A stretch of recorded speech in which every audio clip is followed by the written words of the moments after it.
Bapak, ibu-ibu, saudara-saudara, dan saudari-saudari sekalian, salam sehat. Saya ingin membicarakan suatu masalah yang menyambung ke pembicaraan kita kemarin. Ada seorang teman yang menanyakan, tolong dong aku diberitahukan lagi tentang herd immunity. Saya kurang mengerti katanya. Jadi saya membuat video ini untuk menjelaskan video yang kemarin tentang herd immunity. Ya. Nama saya adalah Bemi Bisono, saya spesialis kulit kelamin dari FKUI dan saya juga seorang master di bidang public health dari UCLA, University of California di Los Angeles dengan jurusan epidemiologi. Ya. Saya ingin membicarakan masalah ini bukan karena apa-apa, saya tidak mempunyai ambisi apapun, saya cuma merasa semua adik-adik saya dalam hal ini, adik-adik saya di Direktur Jenderal P2MPLP dulu sekarang merasa kebingungan sekali dalam menghadapi masalah ini. Saya pernah mengalami masalah ini beberapa tahun yang lalu, tahun 87, pada waktu HIV mulai masuk. Saya lah orang yang pertama mempunyai tanggung jawab terhadap HIV ini di tahun 87, sehingga saya harus juga menghadapi masalah-masalah seperti dihadapi oleh BNPB sekarang. Ya. Jadi pada saat ini ada satu konsep yang menurut saya adalah salah, bahwa orang kalau kena COVID positif, itu semua orang memberikan stigma kepadanya. Itu sebenarnya salah. Orang yang positif berarti dia mempunyai imunitas terhadap COVID, sehingga dia dianggap orang yang sudah kuat sebenarnya. Justru yang negatif inilah yang harus dihati-hatikan, khususnya bagi orang tua, karena negatif berarti tidak ada antibodi, tidak ada sistem imun terhadap COVID. Ya. Misconception. Ya. Sekarang saya ingin cerita sedikit bahwa kita dalam keadaan epidemi ketakutan. Semua orang takut. Dari pejabat, dari dokter, dari orang umum, semua takut COVID. Sebenarnya COVID tidak apa-apa. Apa artinya? Atau nanti saya transi ya. Saya sekarang ingin menjelaskan mengenai protective immunity. Protective immunity yang ada di dalam badan kita ada yang sifatnya humoral, ada yang sifatnya selular. Humoral itu diperankan oleh sel B dan selular diperankan oleh sel T. Ya, ini adalah ilmu kesehatan yang mungkin terlalu muluk-muluk ya. Kita ambil contoh yang humoral, yang protektif anti-imunologi, yang immunity terhadap hepatitis B. Ya. Nah, dalam hal ini kita memakai rapid test untuk memeriksa imunoglobulin G dan imunoglobulin M di darah yang kita periksa. Kalau ini adalah RPCR yang kita ambil dari swab tenggorok yang kita harus periksa selama berhari-hari, 3 hari paling kurang, dan PCR ini mahal. Tapi dia pasti memberikan kepastian untuk diagnosis rapid test. Ya. Dengan herd immunity kita ingin membuat orang-orang semua di daerah kita paling kurang 70%. Mungkin angka ini kurang tepat, tapi karena survei belum ada ya, supaya mereka semua kebal terhadap kalau ada COVID masuk, sehingga epidemi itu berakhir.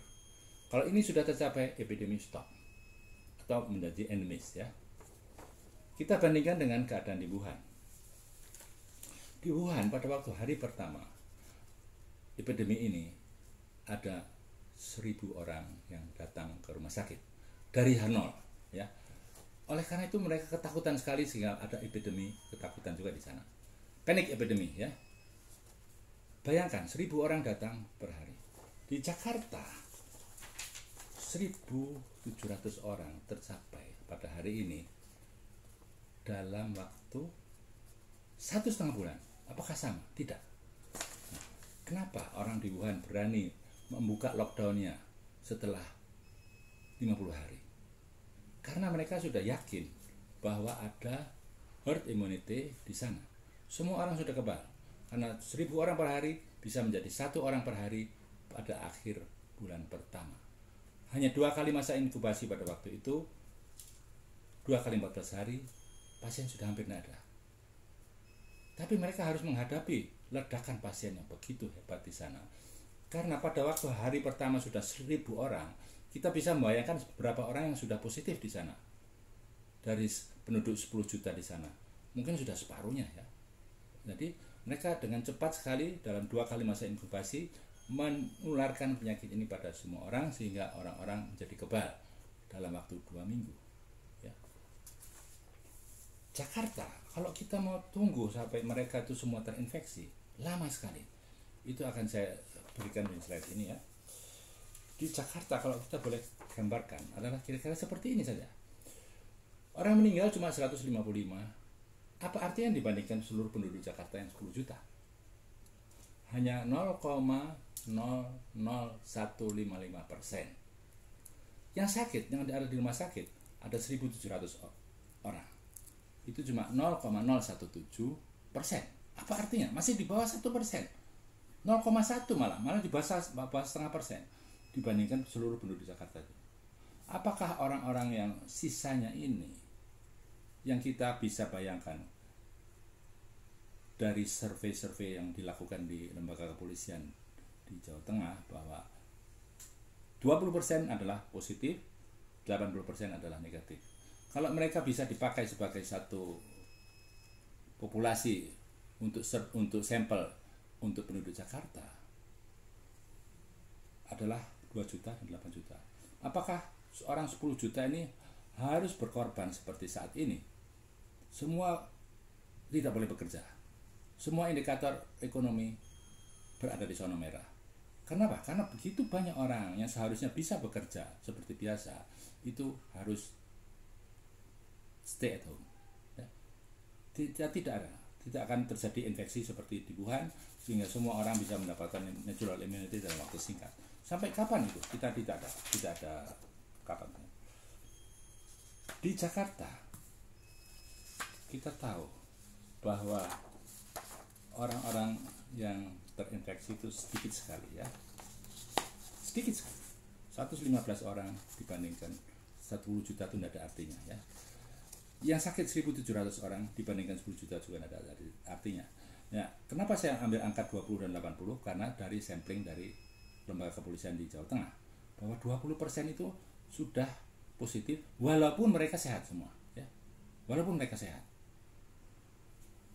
Biarkanlah mereka ini bekerja seperti biasa sehingga seluruh zona-zona ekonomi yang sudah merah bisa diperbaiki ya.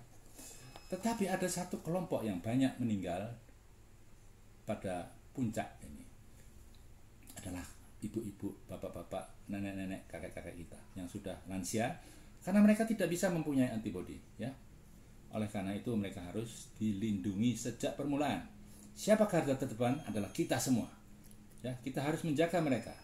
Kalau kita pulang, kita harus melepas sepatu, membersihkan sepatu kita di luar, kalau perlu dengan sabun saja, langsung mandi, langsung ganti baju di sana. Kita keluar dari kamar mandi sudah memakai baju bersih, pakai masker baru, dan orang-orang tua kita juga harus memakai masker untuk saling melindungi ya. Jadi kita 8 juta orang, kita tidak tahu berapa kakek nenek kita di sana, tapi harus kita lindungi. Demikian juga yang sudah positif, kita juga nggak tahu apakah saya sudah positif atau tidak, karena di Semarang di lembaga kepolisian tersebut itu orang masih sehat sekali, tapi waktu diperiksa sudah positif ya. Nah yang sakit, mereka kalau ada yang sakit di sini, yang orang-orang yang harus kita lindungi ini harus langsung ke rumah sakit untuk bisa diobati ya. Jangan sampai mereka terus naik sampai ke ICU akhirnya meninggal. Itu tidak boleh, harus kita hindari karena angka kematian di sini cukup tinggi, 8-10%, di negara lain 2-3%. Itu harus kita turunkan ya. Inilah ceritanya tentang bagaimana keadaan sebenarnya ya. Apakah orang begini banyak tidak boleh bekerja terus? Saya rasa kurang tepat. Bapak-bapak dan ibu-ibu yang terhormat, jangan lupa klik share, like, subscribe, komen, dan juga jangan lupa bunyikan loncengnya. Terima kasih.